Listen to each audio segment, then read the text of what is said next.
If you're playing tennis, golf, or baseball, you're going to want to stay tuned because we are talking 3 specific ways that you are going to increase your performance and improve your power on this week's Monday Moves with Marian. Stay tuned.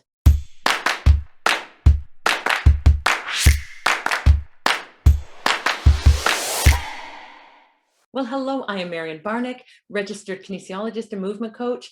I help people and teams get rid of all the biomechanical problems that are holding them back from reaching their best potential. This week, we're talking a little bit more on core stability. So I want my rotational athletes to really pay attention here. Now, do not turn away if you think you are not an athlete. Core is going to improve your performance and it's going to decrease your risk of injury. So it doesn't matter if you're involved in a specific sport or not, it's going to help you. When I'm talking core stability, when we talk core in general, we're talking about this sort of box that's around our middle that is supporting our spine as we move.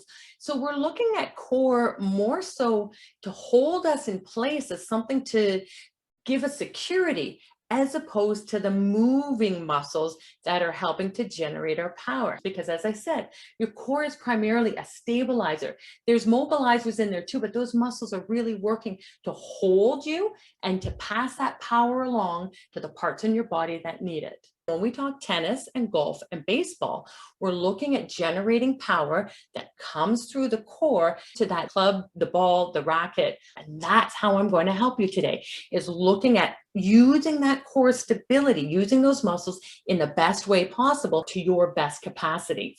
Because that is a limitation, is capacity.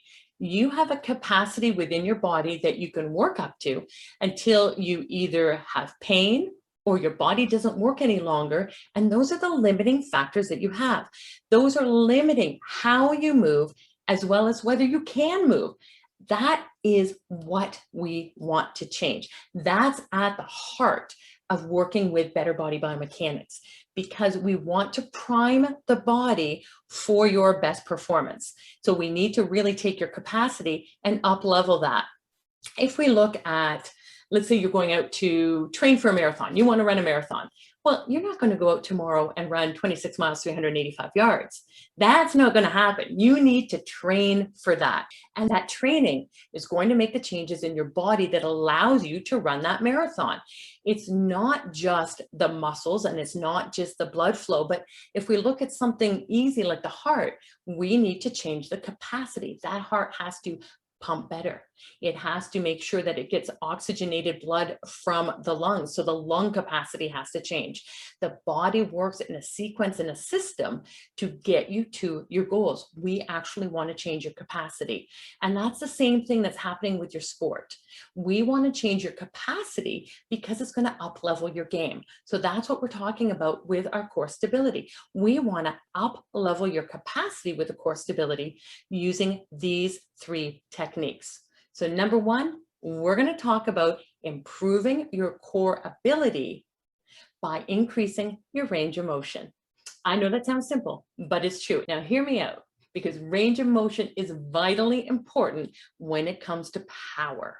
And that's what we want to do to up level your game. We want to create more power. Whether you're swinging that club, you're swinging that racket, you're throwing that ball, you want power. And your range of motion, and we're talking specifically today about the hips, is one of those vital ingredients to increase your power and increase your performance. So when we look at that generation of power, we're looking at the hip. If we look at pictures of young kids, whether they're throwing a ball, whether they're trying a serve in tennis, we look at how they're standing and how they're moving. And we can see that there's not a lot of force being generated because of how their body's moving. That's why in our rotational sports, that body moves around that axis. We need to create that power, and it has to come through the core. The core is where the power moves to take it from the lower body through to the part of your body you're using, through to that arm that's swinging that racket, swinging that club, or throwing that ball. So your hips that generate the power are sending that through the core. So when we generate that power, that force equals mass times acceleration, we are going to play with that acceleration, because acceleration truly is the change in speed over the change of time. Now, when your hips only move a little bit, if your hip external rotation is really limited, how much speed can you build up over the limited amount of time that you have for moving your hips? If you think about it, you can move your hips longer if you've got more range of motion. So if I look at my wrist, I can move my wrist from here to here. Now, if I only move my wrist 10, 15, 20 degrees, I can't generate as much speed as I can if I can move my wrist all the way here. Now, that's the same thing with your hips. When you're moving those hips, you can generate way more acceleration because of the time you get to increase that speed. That's the power. You want to take those hips. When you look at those baseball players and you look at how those hips move and you look at the power that gets generated, throwing the ball 100 miles an hour, think about it. That's a lot of force equals mass times acceleration. So that's what we want to work on. Number one, that range of motion in your hips. I want you to focus on that, and I want you to improve the range of motion to increase your power. Number two, I want you to really work on making sure all those muscles in your core are actually working. Now, that can be tough because we don't work single muscles. We're talking about function.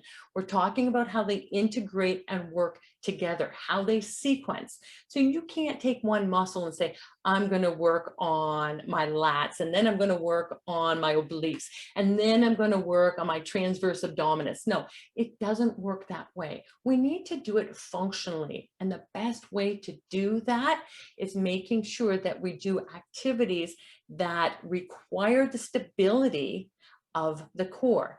I want you to look at how you're using the core and make sure it's functioning for good stability. Now, how can you do that? I am going to give you a very easy way to check and see how your core is working for stability. Now, as you know, we've worked on the split stance, and we added to the split stance last week by doing the heel raise. So I want you to go back. I'll put the link in the description to try your split stance and make sure you've got the stability just in that position, just holding it. Then the stability when you're just lifting the heel. You're going to look to see how the core integrates. Then to build on that, to check on how your core stability is firing, how it's working, I want you to try 3 things when you're in that position. So get into your split stance. Lift up that heel in the back. Make sure you've got that nice neutral posture. Everything's aligned. I want you to first, with your eyes, slowly look to one side and then slowly look to the other while maintaining that position. That's going to really see if your core is stabilizing or if you're faltering when you do that. If that's easy, I want you to take that to the next step. I want you to take your chin and move that from side to side. And remember, Better Body Biomechanics doesn't do things quickly until you do them well. It's not only about what you're doing, it's about how you're doing it. So I want you to really be conscientious about what your body's doing. And I want that rotation of the neck, that chin moving slowly from side to side while you're in the split stance, while you've got that heel raised in the back, and see what happens to the body. Remember, you're just moving your neck. Everything else is staying stable. That belly button is facing forward. Nothing else is moving, and you're going to see what your stability is like. Now, if that's easy, I'm going to give you that third one to work on, and I want you to flex your shoulders to 90 degrees, both of them out in front. And then I want you to rotate those to one side as far as you can, nice and slow. And then you're going to rotate them to the other side, nice and slow, while you're in your split stance, while your heel is raised. And then you're going to do that on the other side. Switch legs. If right was in front, you're going to bring left in front. You're going to raise the other heel, and you're going to do the same 3 things. You're going to eyes first, side to side slowly, chin, rotate from side to side slowly, and then arms in the front, and then you're going to rotate those side to side slowly. You're going to test your core stability to see if you can hold that lower body positioning while you're moving the upper body. Vitally important in life and in sports. This is going to be key to checking how well your core is working on holding those positions.